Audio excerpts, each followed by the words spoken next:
Kalau dolar lagi naik begini, siapa sih yang ngerasa bete? Mau langganan aplikasi yang pakai dolar jadi ikutan naik. Mau ganti gadget, harganya juga makin mahal.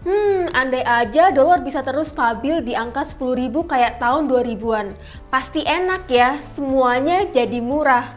Tapi apa benar begitu? Lagian kenapa sih kok rupiah itu bisa naik turun? Di video ini aku akan kasih jawaban lengkapnya. So, pastikan kalian tonton video ini sampai selesai. Dan jangan lupa subscribe channel YouTube Mtrade. Kenapa tahun 1990-an rupiah menguat? Nilai tukar rupiah sampai dengan video ini dibuat mengalami pelemahan hingga 15.600. Padahal kalau kita lihat di bulan April lalu, nilainya masih terjaga di 14 ribuan. Mungkin beberapa dari kalian ada yang bertanya, kenapa rupiah nggak bisa jadi seribuan per dolar Amerika Serikat? Depresiasi atau penurunan nilai mata uang rupiah bukanlah hal yang baru bagi Indonesia.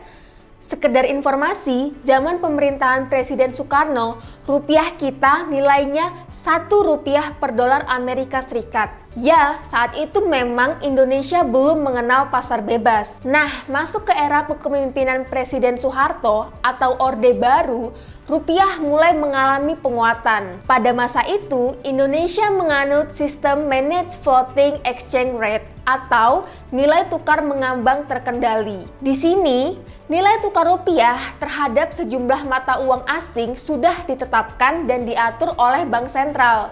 Pergerakannya berada di rentang batas atas dan bawah dalam periode tertentu. Contohnya, kalau kita lihat pada masa pemerintahan Presiden Soeharto, nilai tukar rupiah terhadap dolar Amerika Serikat berada di kisaran 2000-an, dengan titik terendah di 1900-an. Penerapan sistem kurs tetap ini memang bikin kurs rupiah terlihat lebih stabil. Namun sayangnya, untuk menjaga stabilitas kurs rupiah dengan sistem itu, cadangan devisa harus dikorbankan jika permintaan dolar lagi tinggi-tingginya. Sampai akhirnya krisis mata uang Asia 1997 pecah setelah Thailand terlilit utang luar negeri dan The Fed menaikkan suku bunga. Efeknya, saat terjadi arus modal keluar besar-besaran dan demand dolar tinggi, Bank Indonesia harus intervensi dengan menggunakan cadangan devisa demi menjaga rupiah di kisaran 2000 pada tahun 1997. Sampai akhirnya cadangan devisa Indonesia menipis dan Bank Indonesia mengubah sistem dari Managed Floating Rate menjadi Free Floating Rate alias dilepas sesuai supply dan demand pasar. Hasilnya, rupiah langsung melemas drastis dari 2.500-an menjadi 15.000. Sistem Free Floating Exchange Rate ini memang akan disesuaikan dengan supply dan demand pasar. Namun, Bank Indonesia masih bisa melakukan intervensi. Hanya saja tidak terpatok target rentang yang sudah ditentukan saat menggunakan Managed Floating Rate. Sehingga lebih efisien untuk menjaga stabilitas cadangan devisa juga. Terus kalau gitu, kenapa sekarang rupiah nggak pernah lagi menguat ke 10.000 seperti tahun saat 2000-an? Gini teman-teman, kita harus paham kalau pertukaran rupiah terhadap mata uang asing itu sangat dipengaruhi oleh supply dan demand di market. Kalau demand terhadap dolar Amerika Serikat lagi naik, ya rupiah pasti melemah. Sedangkan kalau demand rupiah lagi tinggi, ya rupiah berpotensi untuk menguat. Memang seperti apa supply dan demand mata uang itu?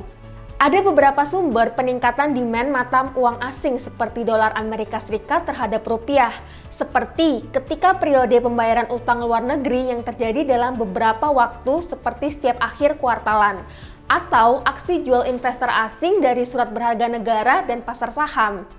Lalu, ketika ada arus modal asing masuk, termasuk foreign direct investment, itu bisa bikin demand rupiah naik, sehingga demand rupiah menjadi lebih tinggi. Untuk supply, mata uang berasal dari kebijakan moneter Bank Sentral. Misalnya, ketika Bank Sentral Amerika Serikat menaikkan suku bunga, berarti supply dolar Amerika Serikat akan berkurang. Jadi, dolar Amerika Serikat cenderung menguat. Jadi, bank sentral negara lainnya seperti Indonesia juga harus menaikkan suku bunga untuk mengurangi supply uang beredar, sehingga kurs mata uang seperti rupiah terhadap dolar Amerika Serikat lebih terjaga. Terus, kenapa rupiah nggak balik ke 10 ribuan lagi? Alasannya ya penguatan rupiah itu nggak selalu berefek positif loh. Contohnya ketika rupiah menguat, harga barang ekspor Indonesia bakal jadi lebih mahal, yang membuat permintaan ekspor dari Indonesia bisa turun.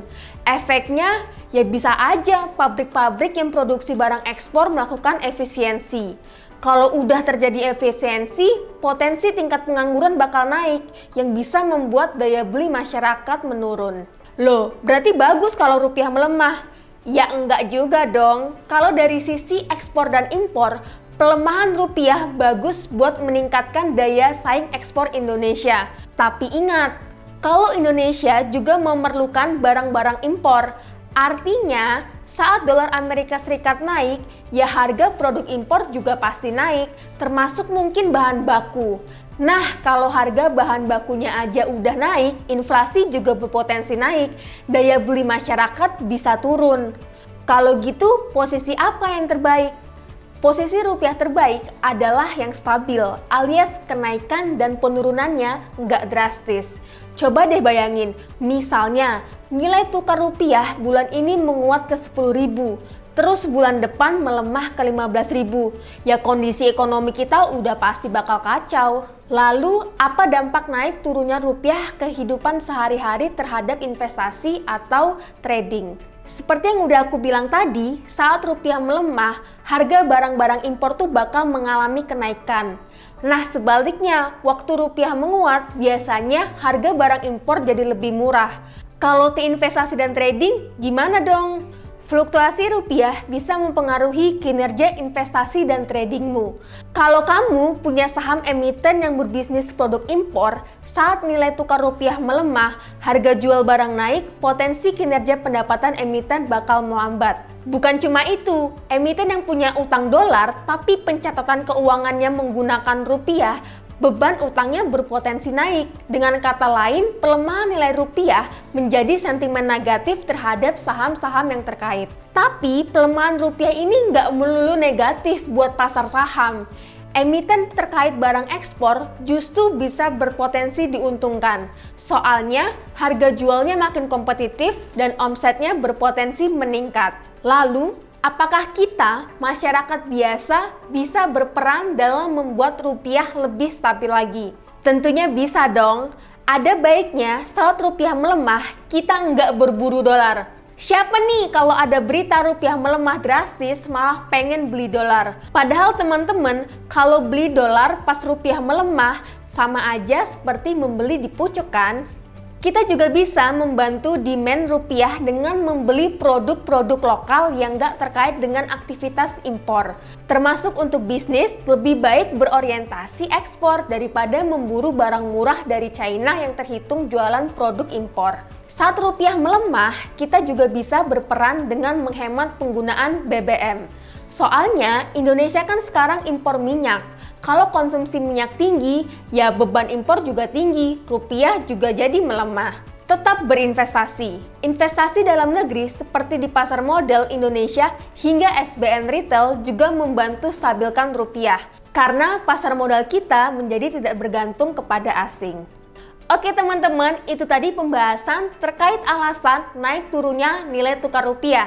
Semoga apa yang aku sampaikan tadi bisa bermanfaat dan menambah wawasan kita semua. Subscribe channel YouTube Mtrade dan nyalakan tombol loncengnya biar kalian nggak ketinggalan video terbaru dari kami. Mau dapat bimbingan intensif belajar saham dan referensi? Bisa tanya jawab secara intensif? Yuk, daftar Mtrade sekarang di mtrade.id/whatsapp atau klik di bawah sini ya. Sampai jumpa di video selanjutnya. Salam profit!